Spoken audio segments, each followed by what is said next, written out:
ଯାଉଛନ୍ତି ବାହା ହେବାକୁ ଆସିଲେଣି ଟିକେ ବାପା ବାହାଘରଟା ଦେଖିବିନି। ମୁଁ ଯେତେବେଳେ ହାଇସ୍କୁଲରେ ମାଷ୍ଟର ଥିଲି ମୁଁ ରାଗିଲେ ପିଲାଙ୍କୁ କହେ ମାରିକି ଚାପଡ଼ା ଯେ ବୋପା ବାହାଘର ଦେଖିବ।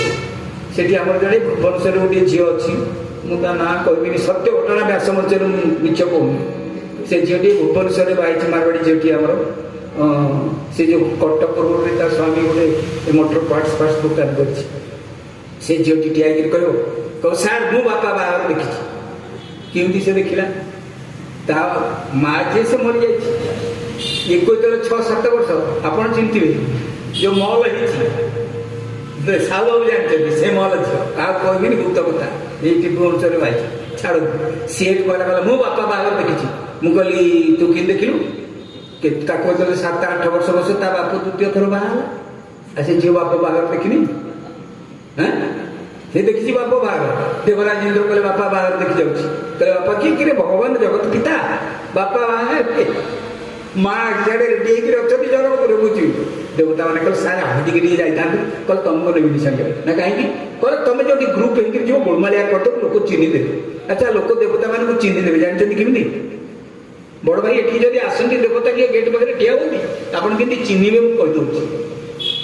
ଦେବତା ମାନେ ଠିଆ ହେଲେ ତାଙ୍କ ପାଦ ଭୂଇଁକି ଲାଗିବନି। ପଏଣ୍ଟ ନମ୍ବର 1, ତାଙ୍କ ଦେହର ଛାଇ ପଡ଼ିବନି। ଆମର ଛାଇ ପଡ଼ିବ, ତାଙ୍କର ଛାଇ ପଡ଼ିବନି। ଏଇ ଇଲେକ୍ଟ୍ରିକ୍ ଆଲୋ ହେଉଛି ଗୋଟେ ଛାଇ ପଡ଼ୁନି, ଛାଇ ପଡ଼ିବନି। ସୂର୍ଯ୍ୟ ଆଲୋକରେ ତାଙ୍କର ଛାଇ ପଡ଼ିବନି, ଚନ୍ଦ୍ର ଆଲୋକରେ ଛାଇ ପଡ଼ିବନି। ତୃତୀୟ କଥା, ତାଙ୍କର ସିଙ୍ଗାଣି ବାହାରିବନି, ଲୁହ ବାହାରିବନି, ଝାଳ ବାହାରିବନି। କାରଣ ଆମ ଭଳିଆ ତାଙ୍କର ପଞ୍ଚଭୌତିକ ଶରୀର ନୁହେଁ। 7ଟା କାରଣରୁ ଆପଣ ଦେବତାଙ୍କୁ ଚିହ୍ନିବେ। 4ଟା କହୁଛି, ଆଉ ବର୍ଷ ଆସିଲା ଆଉ 3ଟା କହିବି। ଚତୁର୍ଥ ଜିନିଷ ଦେବତାଙ୍କୁ ଚିହ୍ନିବେ କେମିତି? ତାଙ୍କ ଆଇଜ୍ ରୋଲିଂ ହବନି। ଆଖି ଗୁଡ଼ା ତାଙ୍କର କୋଟ ବଟମ ଭଳିଆ ଫିକ୍ସ। ଆମର ଯେମିତି ଆଖି ବୁଲଉଛେ କରୁଛେ ପତା ପଡୁଛି, ତାଙ୍କର ପଲକ ପତନ ହୁଏନି। ଏମିତି ଜାଣିବେ ଦେବତା। ଇନ୍ଦ୍ର କହିଲେ ତମେ ଯୋଉଠି ଠିଆ ହବ ଲୋକ ଦେଖିବେ କଣ ତଳେ ଲୋକଙ୍କର ପାଦ ତଳକୁ ଲାଗୁନି, ଏଗୁଡ଼ା ଦେବତା ହେଇଛି। ଏଗୁଡ଼ାକ କଣ ଛାଇ ପଡୁନି, ଏଗୁଡ଼ାକ କଣ ଆଇଜ ରୋଲିଂ ହଉନି, ଏଗୁଡ଼ା ଝାଳ ବହୁନି ଦେହରୁ, ଖରା ଠିଆ ହେଇଛନ୍ତି। ଜାଣିଦେବେ ଆଉ କଣ ଦେବତା ବୋଲି। ଆଉ ଗୋଟେ ପତ୍ର ମାରିବ, ଏଇଟା ତମେ ଜାଣିନ, ତମେ ଜାଣିନ। କହିଲେ ଆଜ୍ଞା ଆମେ ଗୋଟିକିଆ ହେଇଯାଇଛୁ, ଆମେ କିଆ ଗ୍ରୁପ ହେଇକିରି ଯିବୁ କି? ଗୋଟିକିଆ ହେଇକି ଗଲେ ଧରା ପଡ଼ିବନି। ଦେବରାଜ କହନ୍ତୁ ତମ କଥା ତମେ ବୁଝ, ମୁଁ ଯାଉଛି ମୋର ବାହାଘର। ଦେବତା ମାନେ ସବୁ ବାହାଘର ଦେଖି ଆସିଛନ୍ତି। ଦେବରାଜ ଇନ୍ଦ୍ର କହିଲେ ଆକାଶ ତ ଯାଏ, ଆକାଶ ମାର୍ଗରେ ଦେଖିଲେ ପୁରା ଦିଶିବ। ବାହାଘର ପୂର୍ବରୁ ତ ପହଞ୍ଚିଲି, ଜନକପୁରୀଟା ଟିକେ ବୁଲିକିରି ଦେଖିଲି। ଜନକପୁରୀକି ଆସିଲେ। ଜନକପୁରର ଯେଉଁ ମ୍ୟୁନିସିପାଲିଟି ଥିଲା, ୱାର୍ଡ ନମ୍ବର 1 ଘର ନମ୍ବର 1 ଟିକେ ପହଞ୍ଚିଗଲେ। ଗାଁ ମୁଣ୍ଡରେ ପହଞ୍ଚିଗଲେ। ଆଉ ଧରନ୍ତୁ ବାଲିଅନ୍ତା ପଞ୍ଚାୟତର ବାଲିଅନ୍ତା ଗାଁର 1 ନମ୍ବର ଘରଟି ପହଞ୍ଚିଗଲେ। ଆଜିକାଲି ଭାଇ ଘର କେମିତି ସବୁ ଜନକପୁରୀ ବର୍ତ୍ତମାନ ହେଇଗଲାଣି। ରାମଚରିତ ମାନସରେ ଯାହା ବର୍ଣ୍ଣନା କରାଯାଇଥିଲା, କେମିତି ଜନକପୁରୀ ହେଲାଣି।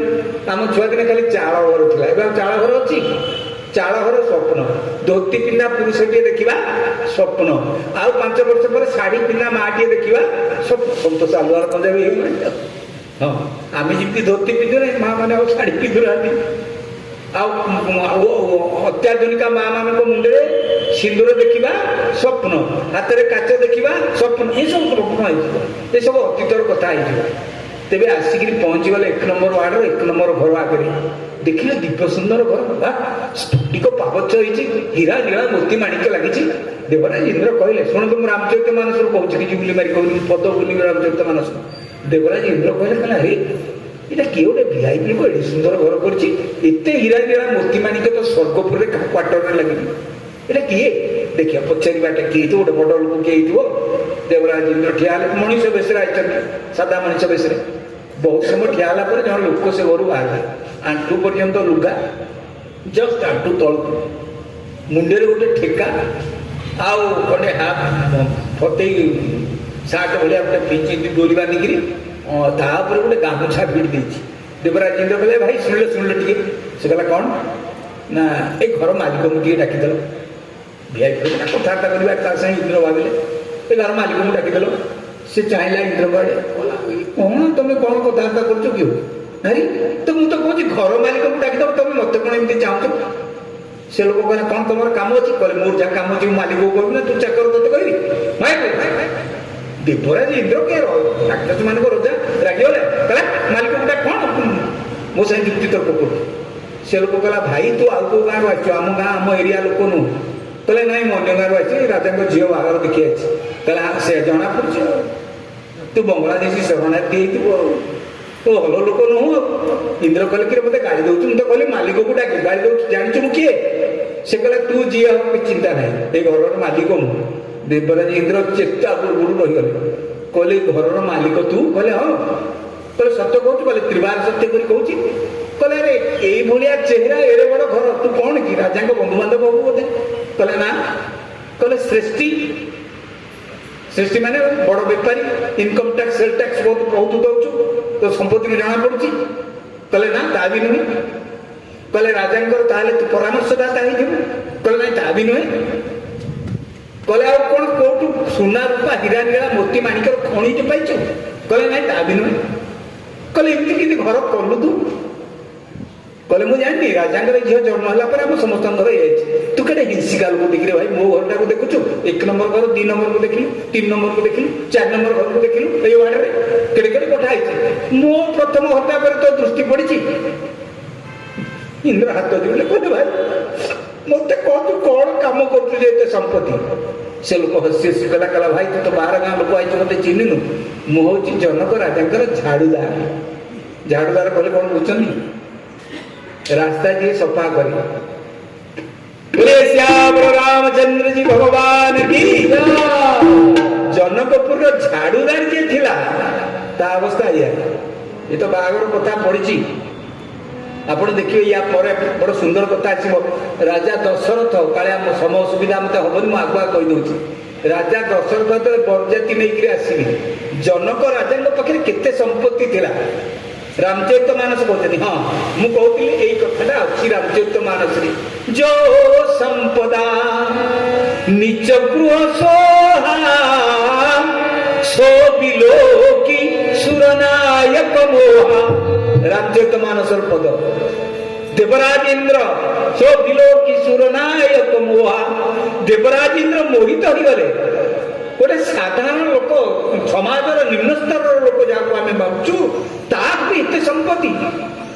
गोस्वामी कलम कले जो संपदा निज गृह सोहा सो बिलोकी सुरनायक मोहा।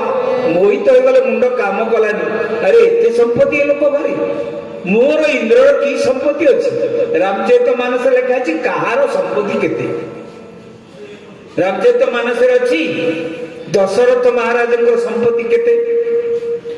कहले जिते बेले कुबेर आकाश कुबेर आ दशरथ होचंती बंधु उभय। कुबेर जिते पुरी कबाट फुटेकरी देखती अयोध्या पुरी की से भावती कहते अरे मो कुबेरपुर कौन अच्छी कि अयोध्या जिते संपत्ति अच्छी मो गोटे मो संपत्ति गोटे कण को पाइबनी। दशरथ धन देखी धन दल जाए श्री राम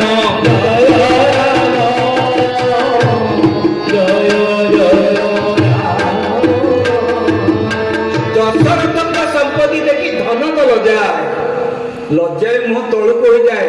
धन संपत्तिर मुख्य लोक कुबेरंकर दशरथ पाखे एत संपत्ति थिला। जनक पाखे केते संपत्ति थिला तुलनात्मक चित्र पीएचडी जदि के करिवे इथु कर देबे। तुलनात्मक चित्र जनक पाखे केते संपत्ति थिला। दशरथ महाराज जेते चतुरंगिणी सेना धरी बरजाती धरी आसिले बागर गुया परवर्ती अवस्था जनक कोन ताको पे करथिले सुनंत। विश्व ब्रह्मांड रे एई भलिया रिसेप्शन के करना ए भली रिसीव के समुदी करना कि भविष्य करिवे ना। आवत जानी रघुकुल के तू सरित जनक बतावे से तू श्री राम जय